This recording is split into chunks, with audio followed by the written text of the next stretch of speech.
치매는 갑자기 오지 않습니다. 많은 어르신이 모르는 치매 신호. 여러분, 참 대단하십니다. 요즘 어르신들 이야기를 들어보면 다들 이렇게 말씀하시더라고요. 나는 아직 멀쩡해. 치매 같은 건 나랑 상관없는 이야기야. 그건 남의 이야기지, 내 이야기는 아니야. 그렇습니다. 우리는 늘 스스로를 멀쩡하다고 생각하며 살아갑니다. 그리고 그건 사실 아주 건강한 마음입니다. 그런데 이런 경험 한 번쯤 있지 않으신가요? 안경을 찾겠다고 집안을 한 바퀴 돌았는데 알고 보니 자기 머리 위에 올려놓고 있었던 것. 냉장고 문을 열어놓고 내가 왜 열었더라 하며 한참 멍하니 서 있었던 것. 방에 들어갔더니 내가 왜 들어왔지? 하고 멍하니 서 있다가 다시 거실로 나왔더니 그제서야 생각이 난 것. 또 이런 일도 있지 않으셨나요? 분명히 아는 사람인데 이름이 도저히 생각이 안 나서 아, 그분 있잖아요, 그분 하고 얼버무린 적. 전화 통화를 하다가 내가 뭘 말하려 했지? 하며 잠시 멈춘 적. 그럴 때 우리는 이렇게 말하며 웃어넘깁니다. 아이고, 이제 늙었나 보다. 그 웃음 뒤에 아주 작고 조용한 걱정 하나가 슬그머니 따라오기도 합니다. 혹시 나도 치매가 오는 건 아닐까? 그리고 그 걱정이 오늘 우리가 함께 이야기 나눌 주제입니다. 우리가 진짜 두려워하는 것. 사실 많은 어르신들이 치매 이야기를 쉽게 꺼내지 않으십니다. 그 단어 자체가 조금 무겁기 때문입니다. 그래서 걱정이 있어도 혼자 속으로만 사귀는 분들이 많습니다. 자식한테 말했다가 걱정시킬까봐, 친구한테 말했다가 이상한 사람으로 볼까봐, 병원에 갔다가 나쁜 말을 들을까봐. 그래서 그냥 혼자 사깁니다. 설마 아니겠지 하면서 넘어갑니다. 하지만 가만히 들여다보면 우리가 진짜 두려워하는 것은 병의 이름이 아닙니다.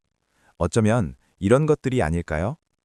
내가 나를 잊어버릴까봐, 가족 얼굴을 못 알아볼까봐, 자식에게 짐이 될까봐, 내가 평생 살아온 이 삶이 흐릿하게 사라질까봐, 그리고 무엇보다 내가 아직 괜찮은 사람인데 그 사실을 아무도 몰라줄까봐. 그 마음들이 얼마나 무거우셨겠습니까?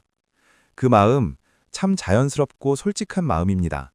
그 마음이 있다는 것 자체가 아직 내가 나를 소중하게 여기고 있다는 뜻이니까요. 오늘 이 영상에서는 그 걱정을 더 크게 만들려는 것이 아닙니다. 오히려 반대입니다. 그 걱정을 조금 내려놓을 수 있도록 함께 이야기를 나눠보려 합니다. 그리고 우리가 실제로 할 수 있는지도 함께 나눠보겠습니다.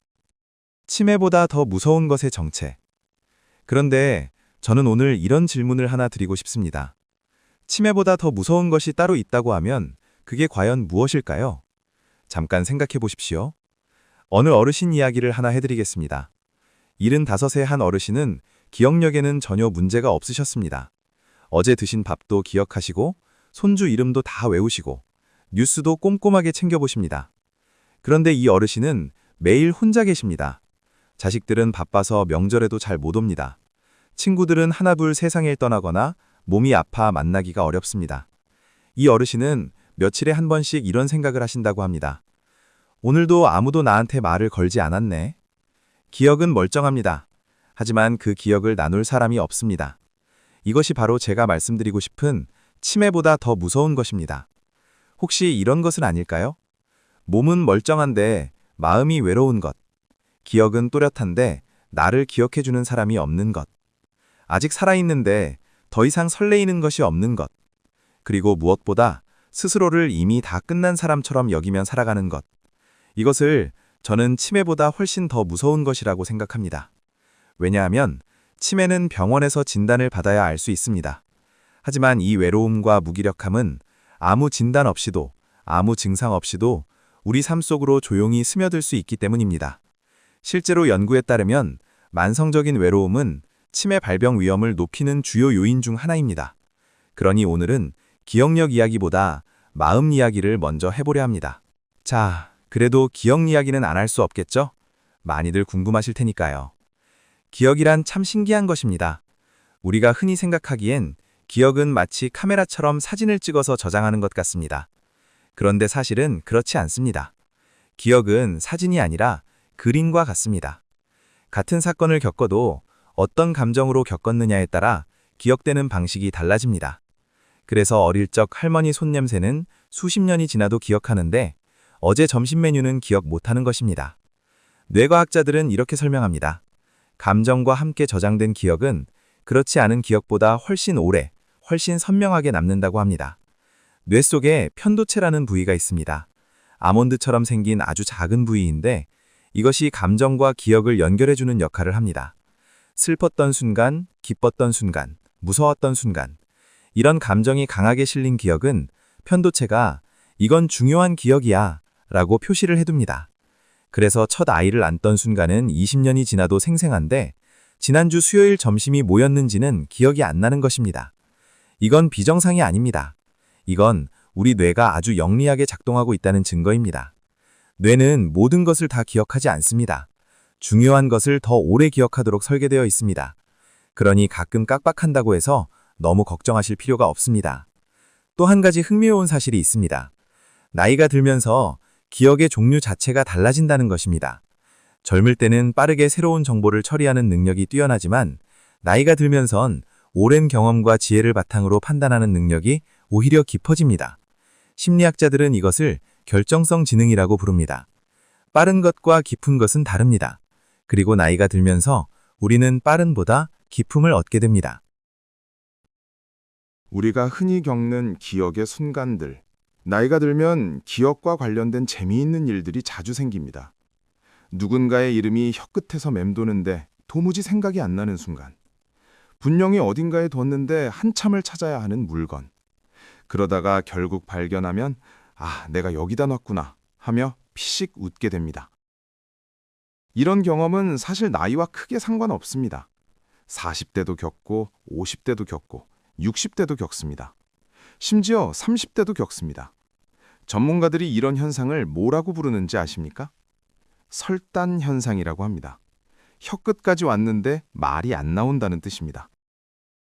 이건 뇌 어딘가에 저장된 정보가 사라진 것이 아닙니다. 그 정보로 가는 신경 연결이 잠시 지연되는 것입니다. 비유로 말씀드리자면 서울에서 부산까지 가는 길이 여러 개 있는데 평소에 자주 다니던 고속도로에 잠깐 공사가 생긴 것과 같습니다. 길이 없어진 게 아닙니다. 우회로를 찾는데 조금 시간이 걸리는 것뿐입니다. 마치 서랍 비유처럼 이야기하시는 분들도 있습니다. 자주 쓰는 서랍은 금방 열립니다. 오래 안 쓰던 서랍은 조금 뻑뻑합니다. 하지만 그 서랍이 사라진 건 아닙니다. 조금 힘을 줘서 당기면 분명히 열립니다. 우리 기억도 그렇습니다. 잠시 찾기 어려울 뿐 사라진 것이 아닙니다. 한 가지 더 말씀드리자면 잠을 잘 못 잔 날, 스트레스를 많이 받은 날, 몸이 피곤한 날에는 건망증이 훨씬 심해집니다. 그건 뇌가 아픈 것이 아닙니다. 뇌가 쉬고 싶다는 신호입니다. 그러니 뇌가 왜 이러지 하며 자책하지 마시고 오늘은 좀 쉬어야겠다 하고 받아들여 주십시오. 걱정해야 할 신호 대 그냥 깜빡임. 그런데 솔직히 말씀드리겠습니다. 모든 건망증이 그냥 넘어가도 되는 건 아닙니다. 몇 가지 신호는 주의 깊게 살펴보는 것이 좋습니다. 먼저 그냥 깜빡임인 것들을 말씀드리겠습니다. 이런 것들은 안심하셔도 됩니다. 방에 들어갔다가 이유를 잊어버리는 것, 지인 이름이 혀끝에서 맴돌다가 나중에 생각나는 것, 열쇠나 안경을 어디 뒀는지 잊어버리는 것, 어제 먹은 반찬이 생각 안 나는 것, 약속 날짜를 달력에 적어두지 않으면 잊어버리는 것. 이런 것들은 일상적인 건망증입니다. 스트레스를 받거나 잠을 못 자거나 너무 바쁠 때 더 심해집니다. 반면에 조금 더 살펴볼 필요가 있는 신호들이 있습니다. 나중에 힌트를 들어도 전혀 기억이 안 나는 것, 매우 익숙한 동네길에서 자꾸 방향을 잃는 것, 오늘이 며칠인지 무슨 요일인지 계속 헷갈리는 것, 늘 잘하던 집안일이나 계산에서 자꾸 실수하는 것, 성격이나 기분이 이전과 많이 달라진 것.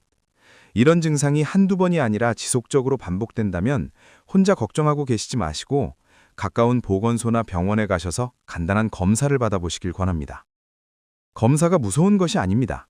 일찍 알수록 훨씬 더 많은 것을 할 수 있습니다. 실제로 치매는 초기에 발견할수록 약물 치료와 생활 습관 개선을 통해 진행을 상당히 늦출 수 있습니다. 혹시 나쁜 말을 들으면 어떡하지? 그 걱정 충분히 이해합니다. 하지만 모르고 지내는 것이 더 무서운 것입니다. 알아가는 것이 외면하는 것보다 언제나 낫습니다. 뇌를 지키는 작은 습관들. 자, 이제 우리가 실제로 할 수 있는 것들을 이야기해 보겠습니다. 전문가들이 공통적으로 강조하는 것이 있습니다. 뇌는 쓸수록 강해진다는 것입니다. 근육처럼 말이죠. 운동을 안 하면 근육이 빠지지만 꾸준히 움직이면 나이가 들어도 유지가 됩니다. 뇌도 마찬가지입니다. 그럼 어떤 것들이 뇌에 좋을까요? 첫째, 사람과 이야기를 나누는 것입니다. 대화를 할 때 우리 뇌는 굉장히 바쁘게 움직입니다. 상대방 말을 듣고 이해하고 내 생각을 정리하고 말로 꺼내야 하니까요. 이 과정이 뇌를 자극하는 훌륭한 운동입니다. 그러니 오늘 주변 분들과 나누는 그 짧은 인사 한마디도 사실 뇌에는 아주 좋은 운동입니다. 둘째, 몸을 움직이는 것입니다. 걷기만 해도 됩니다. 바르게 걷지 않아도 됩니다. 가볍게 하루 30분. 그 걸음이 심장을 뛰게 하고 혈액을 뇌까지 보내줍니다. 혈액이 잘 돌아야 뇌도 잘 작동합니다. 걷는 것, 이것이 뇌 건강에 있어 가장 쉽고 강력한 습관입니다. 셋째, 새로운 것을 배우는 것입니다. 익숙한 것만 반복하면 뇌는 편해집니다. 하지만 편한 만큼 자극도 줄어듭니다. 처음 보는 노래를 천천히 따라 불러보는 것, 손주가 쓰는 말 중에 모르는 단어 하나를 물어봐서 배우는 것, 평소에 안 가던 길로 산책해보는 것, 이런 작은 변화 하나하나가 뇌에 새로운 신경 연결을 만들어집니다. 넷, 잘 자는 것입니다. 수면 중에 뇌는 낮에 쌓인 노폐물을 청소합니다.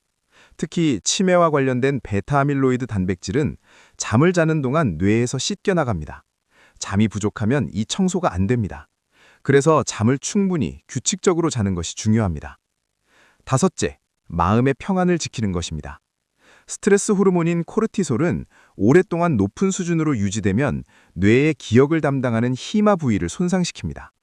걱정을 내려놓는 연습, 감사한 것을 참는 연습, 이것이 단순히 마음의 위안을 넘어 뇌 건강에도 직접적으로 도움이 됩니다. 외로움을 이기는 법, 치매보다 무서운 것의 해결책. 아까 치매보다 더 무서운 것으로 외로움과 무기력함을 말씀드렸습니다. 그렇다면 그것은 어떻게 이겨낼 수 있을까요? 어떤 어르신이 이런 말씀을 하셨습니다. 70이 넘으면서 친구들이 하나둘 없어지는데 새 친구를 어디서 어떻게 사귀어야 할지 모르겠어.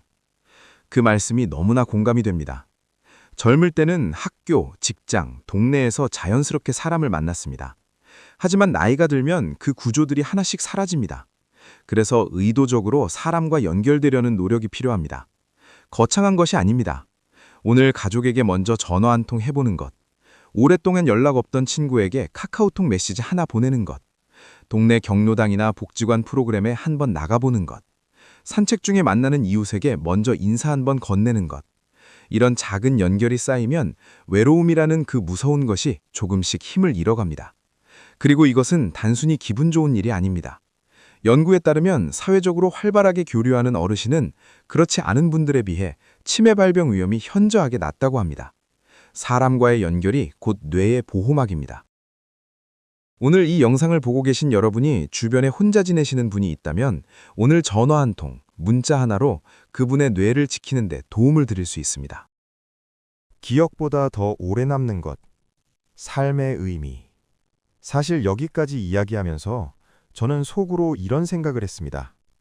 우리가 기억력에 대해 이렇게 걱정하는 이유가 무엇일까? 결국은 이것 때문이 아닐까요?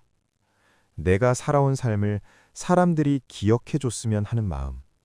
내가 누구인지, 내가 어떤 사람이었는지 잊히고 싶지 않은 마음.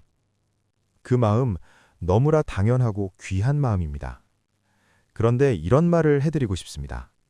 기억은 사라져도 마음은 남습니다. 어떤 어머니가 자녀에게 해주신 밥 한 그릇, 그 어머니의 목소리가 기억나지 않아도 그 따뜻함은 자녀의 몸속 어딘가에 평생 남아 있습니다.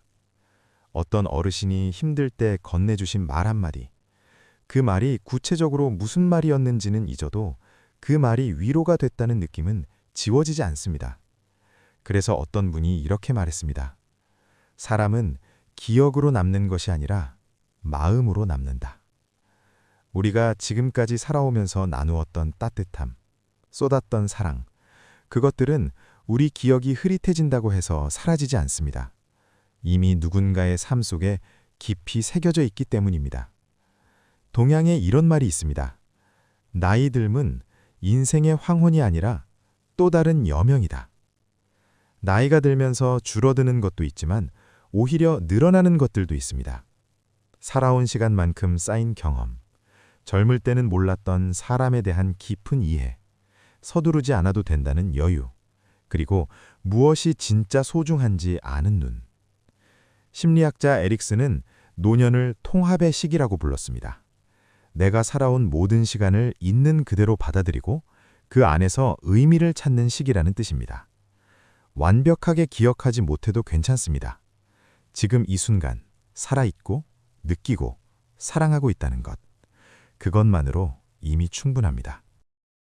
오늘도 충분히 괜찮습니다. 오늘 이 영상을 끝까지 보아주셔서 진심으로 감사합니다. 혹시 보시는 내내 이런 생각이 드셨나요? 나도 가끔 깜빡하는데 괜찮은 걸까? 말씀드리겠습니다. 괜찮습니다. 가끔 깜빡하는 것은 살아있다는 증거입니다. 걱정이 된다는 것은 아직 나를 소중히 여긴다는 증거입니다. 이 영상을 끝까지 보셨다는 것은 아직 배우고 싶고 건강하게 살고 싶다는 마음이 있다는 증거입니다. 그 마음이 있는 한 우리는 충분히 잘 살아가고 있는 것입니다. 오늘 하루도 너무 많은 것을 기억하려 애쓰지 않아도 됩니다. 그냥 오늘 옆에 있는 사람에게 한 번 더 웃어주시고 오늘 드시는 밥 한 숟가락을 천천히 맛보시고 오늘 하늘을 한번 올려다봐 주세요. 그것으로 충분합니다. 그리고 이 영상이 마음에 조금이라도 닿으셨다면 좋아요보다 댓글보다 주변에 혼자 이런 걱정을 하고 계실 분께 카카오톡으로 한번 보내주세요. 어쩌면 그분께 오늘 가장 필요한 위로가 될지도 모릅니다. 오늘도 함께 해주셔서 진심으로 감사합니다.